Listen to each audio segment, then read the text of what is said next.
નમસ્કાર. પ્રસ્તુત છે અત્યારના મુખ્ય સમાચાર. યુદ્ધની અનિશ્ચિતતા વચ્ચે ભારતીય બજારમાં સપ્તાહના બીજા દિવસે સાધારણ વધઘટ સાથે કામકાજ. સંસદના ચોમાસુ સત્રના પહેલા દિવસે વિપક્ષોના હોબાળાના પગલે સંસદના બંને ગૃહોની કાર્યવાહી ખોરંભે ચડી. 3 દેશોની મુલાકાતના બીજા તબક્કામાં રાષ્ટ્રપતિ દ્રૌપદી મુર્મુ ઉત્તર મેસેડોનિયા પહોંચ્યા. એનડીએની બેઠક આજે સંસદ ભવનમાં યોજાશે. પ્રધાનમંત્રી નરેન્દ્ર મોદી આ બેઠકને સંબોધિત કરશે.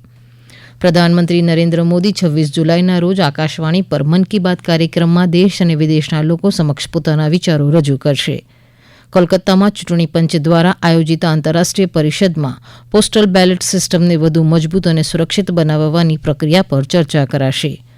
દિલ્હી ડિવિઝનના ગાઝિયાબાદ નવી દિલ્હી સેક્શન પર આજે માલગાડીના 6 ભરેલા ડબ્બા પાટા પરથી ઉતરી જતા રેલ સેવાઓ ખોરવાઈ. સિક્કિમમાં સમરદુંગમાં ટનલ દુર્ઘટનામાં રાહત અને બચાવ કામગીરી દરમિયાન 8 મૃતદેહો બહાર કઢાયા. બચાવ કામગીરી પૂરજોશમાં ચાલુ. આસામમાં સતત વરસાદના કારણે મૃત્યુઆંક વધીને 10 થયો. 16 જિલ્લાઓ પ્રભાવિત થતાં અત્યાર સુધી 3 લાખથી વધુ લોકો પ્રભાવિત થયા. જમ્મુ અને કાશ્મીરમાં પૂરના કારણે 23ના મોત. બચાવ કામગીરી પૂરજોશમાં ચાલુ.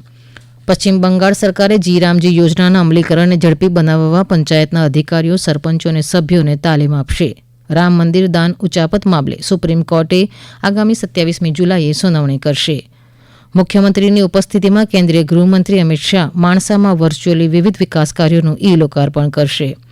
અમદાવાદમાં થયેલા ફટાકડાના વિસ્ફોટ કેસની તપાસ માટે પોલીસે આરોપીઓને સાથે રાખીને રિકન્સ્ટ્રક્શન કર્યું. અમદાવાદના ઘુમાની સોસાયટીમાં દેખાયેલા દીપડાના રેસ્ક્યુ માટે વન વિભાગની ટીમો ખડે પગે. ચાંદીપુરા વાયરસ અંગે રાજકોટ અને ગીર સોમનાથમાં તકેદારીના પગલાં.